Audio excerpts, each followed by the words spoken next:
Welcome to the McGuire Iron Podcast. My name is Brian Cooper. I am the Director of Business Development at McGuire Iron and your host for this podcast.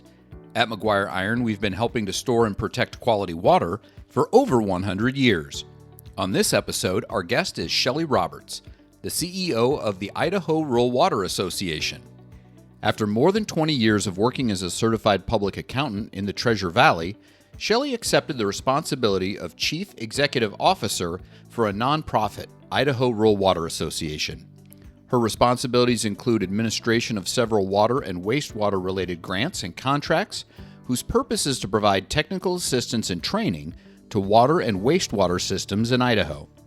In this role, Shelley is active in a variety of industry committees and working groups. She works closely with Idaho DEQ water and wastewater groups to ensure work completed by IRWA staff is consistent with state law and DEQ rules and procedures.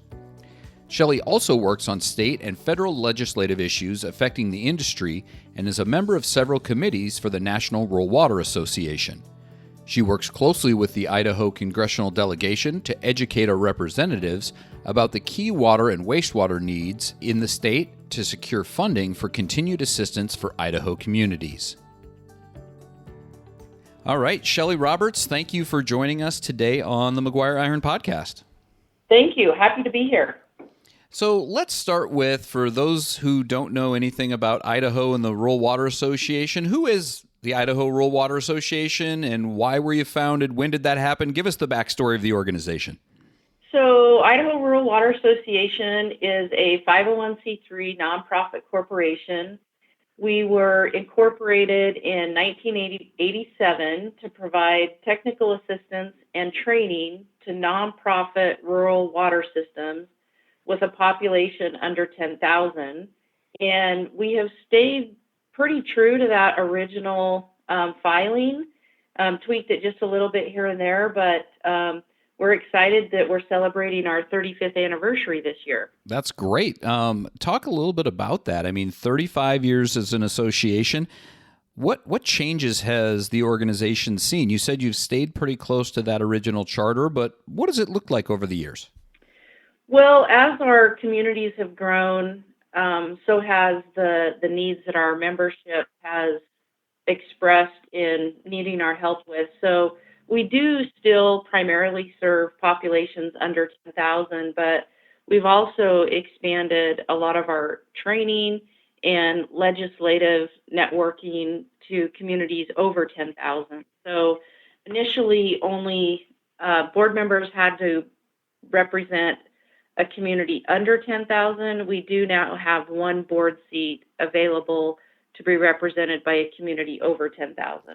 So since we're talking about your membership, who are members of Idaho Rural Water? What does that look like? Because I know you have different membership types for different groups outside of just your direct members. So our direct members are technically any legal entity whose purpose is to provide drinking water and wastewater services. Or we also find that federal or state law require an entity to provide those same services that are incidental to their general operations. So, for example, direct members generally are a municipality, a water sewer district, a nonprofit HOA, like a small community that doesn't connect to a municipality, so they provide drinking water and sewer services. And that second group that's incidental to its operating would be, say, a school or a dairy, where by law they have to provide public drinking water. So those are the other types of direct members. Gotcha. Very good. Yeah, then associate members are those businesses that are generally aligned with the drinking water and wastewater industry, like engineers or pump and pipe suppliers. Those are the two largest type of members, and then we have individual members that don't fall into those two categories, but they support our mission and purpose. A lot of times those are retired individuals that still want to be associated with and support the organization.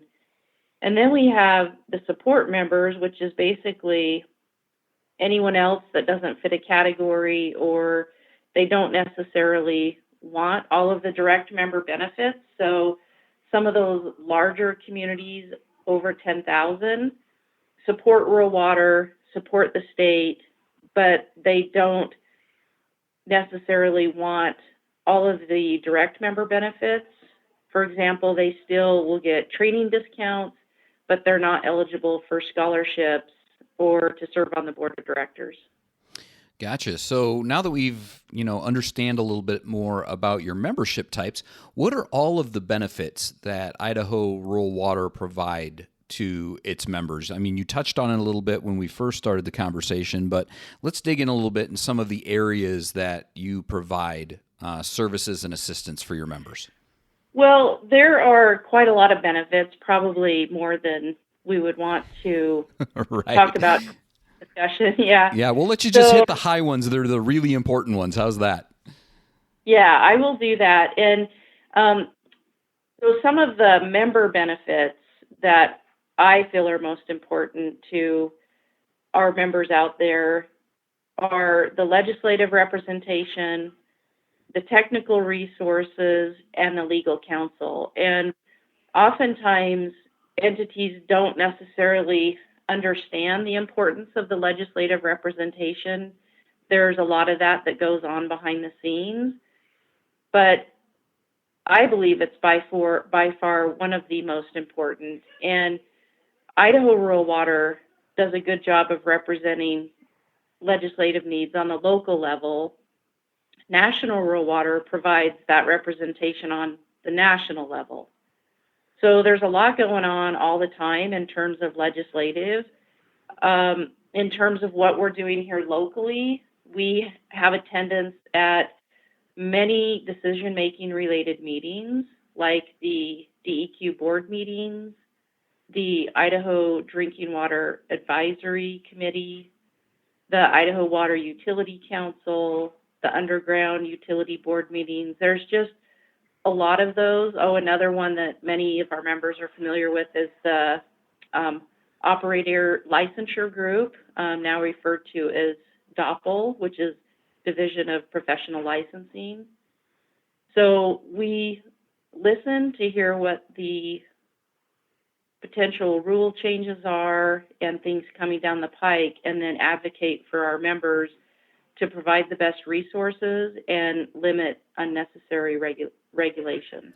That's a great point you just made about regulation. I mean, over the years, regulation has changed, and so it's, talk a little bit more about how important it is that you guys are on the front lines of that to make sure that people are looking out for clean drinking water, but not being overly too regulatory. I mean, there's a balance to be had there, I'm sure. Yeah, and most of that starts at the national level. There isn't much, by law, Idaho has opted not to require regulation that's greater than the federal requirements. So that's where we really rely on National Rural Water, and they are participating in committee meetings and hearings. They are asked to serve on work groups all the time in terms of upcoming regulation. Right now, some of the hot topics are lead and copper changes, the PFAS and related contaminants. So National Rural Water is testifying on a regular basis on Capitol Hill for essentially all of Idaho's communities too. How does that look on a local level? You talk about National Rural Water taking care of regulation at the national level, but I'm sure that your organization does a lot of lobbying, especially at the local level when it comes to funding of projects or money that goes into infrastructure just from the state level. Yes, so this last legislative session, the significant piece of funding was the American Rescue Plan Act, the ARPA funds, which there is a great potential that much of that money can be in the form of grants, which historically we've started to see a trend away from grants and more low interest rate loans, which the low interest rate loans are helpful, but we have seen so much increase in the cost of infrastructure that it's becoming more and more difficult to fund these projects. So in this last legislative session, Idaho Rural Water spent a tremendous amount of time down at the Capitol talking to decision makers and really focusing on educating them about the level of funding, the need that we are seeing in Idaho. And the numbers really speak for themselves. DEQ generally receives about 75 applications a year for infrastructure funding. This year, with our communities understanding that there was ARPA money available, DEQ received close to 275 applications for $1.4 billion. And the majority of these were shovel-ready projects. So that was already what was in the queue. That doesn't even include the projects that are just beginning to be thought about by Idaho councils and boards. So for $1.4 billion of request, the Idaho legislature allocated $300 million of ARPA funds, which sadly fell far below what was needed, but DEQ is doing the best it can to allocate the funds available with the guidance the legislature provided, which the legislature asked them to focus on systems with the greatest level of need, but the least ability to pay. And I think this is a great point to talk about Idaho and the makeup of Idaho. Idaho is seeing an explosion in growth, and I'm sure that's putting a lot of pressure on these members of yours to expand, upgrade, do all that. And I'm sure that's where, those trillions of dollars are coming in for requests.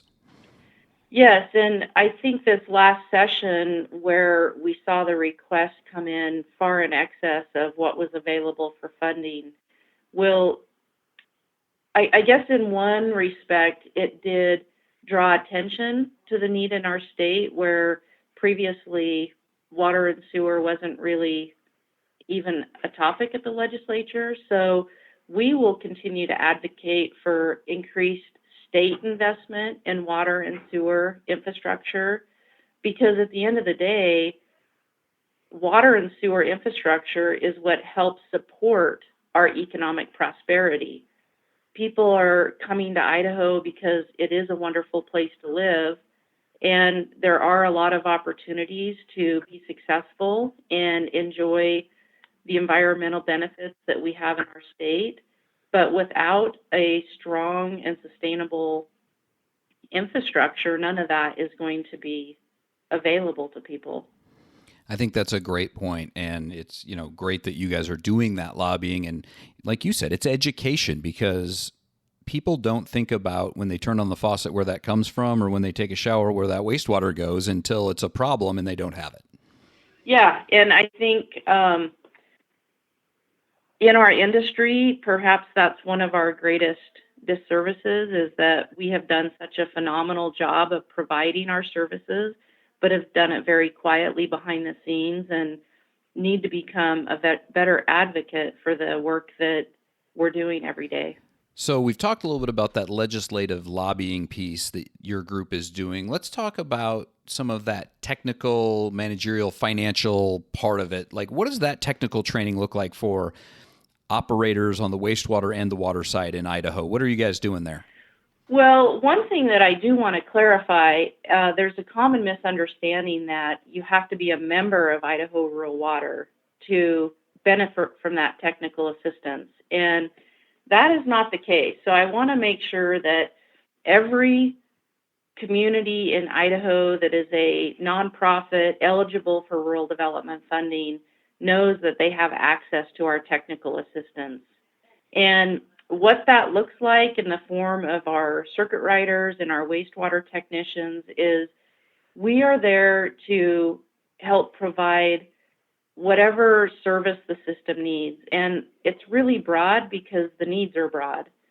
Sometimes It's just a little bit of research and guidance on how to resolve a particular problem and help with troubleshooting. Sometimes it's networking. It's not unusual for our field staff to hear about a challenge or a need in one area, and then they go to the next town and find the right solution. For example, we had a community that was upgrading some of their equipment, and we were able to take those pieces of equipment and distribute them to 3 other communities that couldn't afford them. So that networking piece is a tremendous benefit. But other types of technical assistance, just in general, is help with leak detection. So if a community is seeing a line with that's been depressurized a bit, or the pumping has shot up to an unusual level, then our staff can go out and help isolate that leak so that it's not looking for a needle in a haystack. We can kind of pinpoint that better for them. We can help with line locating, sludge judging, helping with proper management of the sewer lagoons.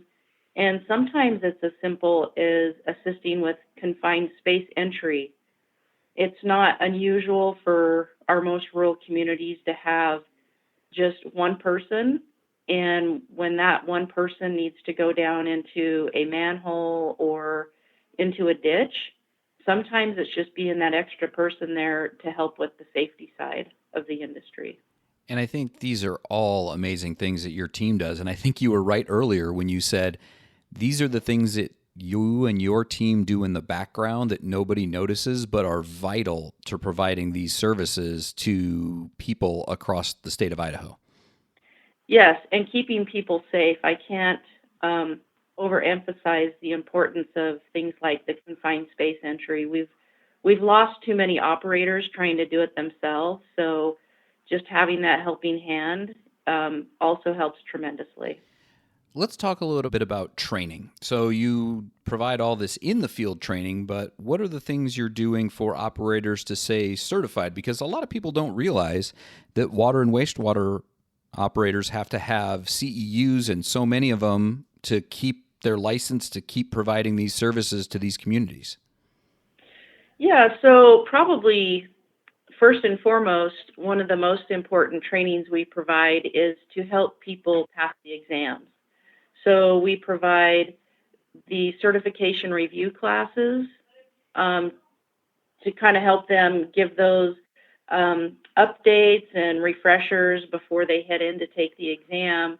Once they have those exams under their belt, then we try to provide regular routine classes to keep people up to date, but also importantly is the new technologies, updates on changing regulations. So we provide over 60 days of training a year, in addition to 2 technical conferences. So we host one conference in the northern part of the state and one conference in the southern part of the state. And one of the best parts of those conferences are the networking opportunities, not only to meet with industry vendors on products that are available, but just professional to professional. And our conferences are very, very popular, and also an opportunity to get those same CEUs. That's great. We talked a little bit earlier about funding, and you've been at Rural Water for the past 11 years. What are some of the changes you've seen, and what are some of the things you're seeing moving forward, whether it's workforce, regulation, training, funding? I just want to talk a little bit about what are some of the other things that are going on, and what are some of the key things you see moving forward that Idaho Rural Water has its finger on to make sure that these services continue to be provided for members across the state? Probably the biggest challenge that we're seeing in the industry right now is the workforce. So we are very proud of our apprenticeship program. Our technical assistants, our circuit riders, that will always be core to our organization. But in terms of meeting the most challenging needs right now, it's that workforce. the growth that we're seeing in our state, so that our communities are needing more operators. We've got the aging operators. If you think about when operators kind of came into existence was partially due to the Safe Drinking Water Act and the Clean Water Act and needing to follow rules and regulations. And these water operators evolved out of those local communities. A lot of those folks are looking at retiring now, and there just aren't enough people that know about the industry, that know about the profession. So we're drawing people into the profession, and then those that are coming in, providing them with the knowledge to be successful in their careers. So, what does the apprenticeship program actually look like in Idaho? I know this was an effort started by National Rural Water, but it seems like each state does it a little differently. What does it look like in Idaho, and how are you guys attacking that problem? Well, it's interesting because it does look a little different in each state, and we have seen changes in our program as we've learned what our members need and what form of education is most beneficial for our communities. So right now, so that we can meet the diverse geographic area of our state, we have a very robust curriculum. So 288 hours of training for our apprenticeship program over the course of 2 years, and we've broken it into semesters. So they start in September and then go through early November, then they have a break for the holiday, and then they start in January and go through end of March or early April, because what we found is when the season starts to change, that's when our public works folks need to get out and get projects done. So we really capitalize on those cooler months where it's tough to do work out in the field to provide that key education. How has the program been received? How many students have you had go through? And what are the, if you can give us an example of a success story of how this program is really making a difference? Well, it started out slow because people were curious and interested, but not quite sure what it was going to look like. So in our first group, we had about 7 people join. We now have just celebrated our 4th graduation, so we're really excited about that. And then in our last learning cohort, we start each learning group that we refer to as a cohort in September. We had close to 30, and in our upcoming one, we're hoping to exceed those 30 individuals. So it's really growing in popularity, and the cities that have sponsored the apprentices are seeing such strong knowledge come out of these folks that have gotten this education.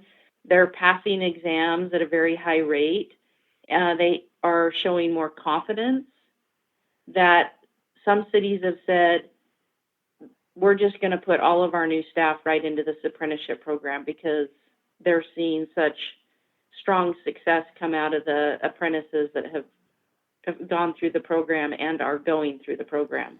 When you guys are working through this program, what does it look like for the future? I mean, to sustain the level of services that are being provided by your members, 30 is an amazing number. Is that kind of like, okay, we need to keep it at 30? Does it need to continue to grow? What capacity does your group have to handle training for that many people? Well, I think that will largely be dependent on the funding. I have struggled with this question. It's a new apprenticeship. It is different in some of the more traditional models of apprenticeship, like electrician and plumbers. Those programs have been around for years and are largely funded through union dues, which we do not have. And in terms of tuition, it would be challenging to have these communities pay a high level of tuition. So I'm hopeful that some of the funding that Department of Labor is investing in continued workforce development will allow us to at least get a strong foothold as we move forward, like the next 10 years, so that we can find that balance. Because another difference is we don't have the numbers that the general contractors would have in terms of apprenticeship. So we do have a need for operators, but not the same number that you would see in framers and plumbers. And so that's going to be a balance that we'll have to explore as we go forward. Well, it's great that you're getting that program off the ground because, rural water, every rural water executive I talk to, workforce and funding are kind of the two top things. Is there anything else that's going on in Idaho outside of those really big topics right now that are, you're excited about, or your team is finding successes in challenging situations?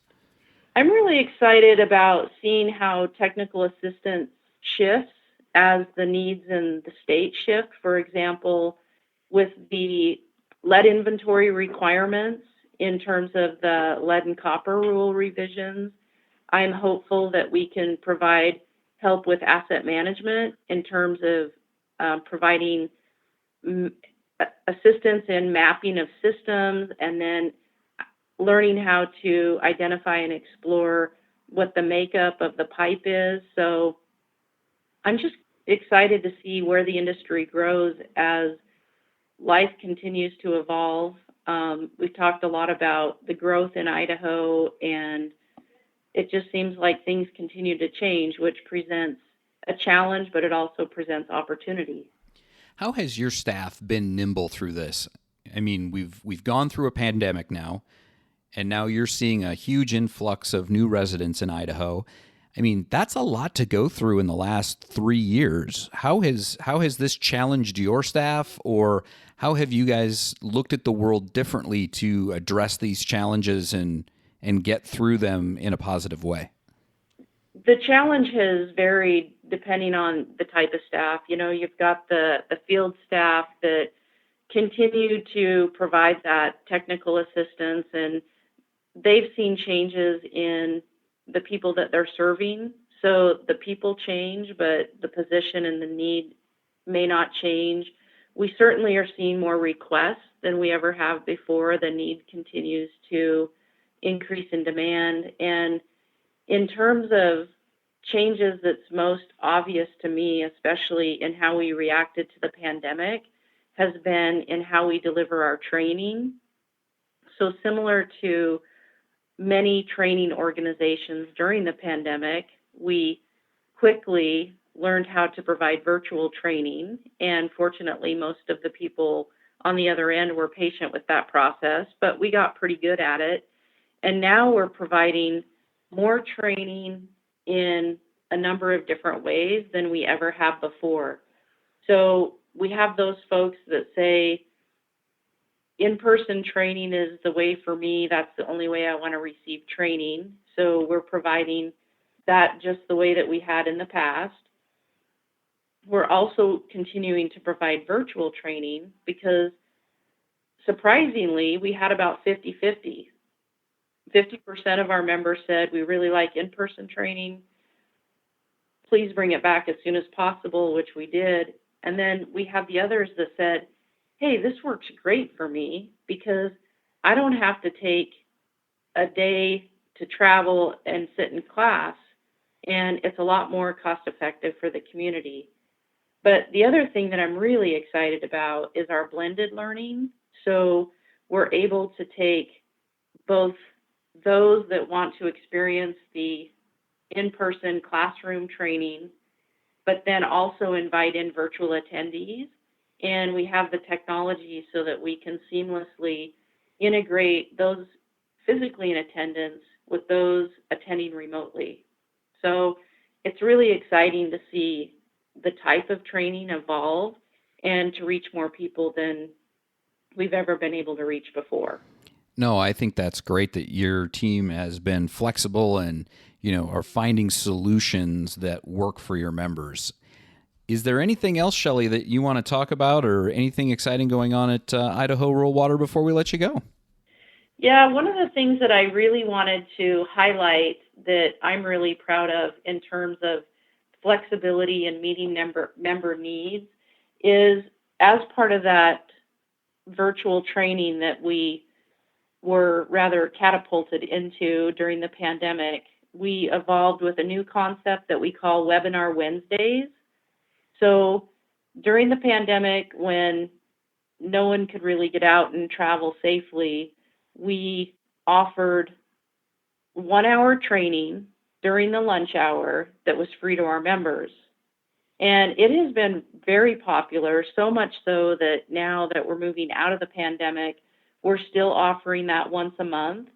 And it's a great way for people to earn CEUs without leaving home, but also a great way to introduce new concepts and hot topics where we can just do a short snippet of training instead of a full day of training. And it's free, so people can just kind of pop on and see if it's something they're interested in. And some of the topics that we've covered, it's been a wide variety, but things from cybersecurity to emerging contaminants, talking about PFAS and related contaminants, rule changes with the lead and copper rule. We just ended a 3-part series on lead and copper, and even just fun classes like math tips and tricks. So that's been a tremendous success and I think a wonderful member benefit. Well, Shelley, I appreciate everything you and your team are doing for your members in the state of Idaho. So thank you very much for joining us today on the McGuire Iron Podcast. Thank you for the opportunity. Remember, you can always connect with us by going to our website, mcguireiron.com. You can ask questions by sending us an email at info@mcguireiron.com, or you can follow or reach out to us on any of our social media platforms. We're on Facebook, Twitter, Instagram, and LinkedIn. Thank you for joining us on the McGuire Iron Podcast.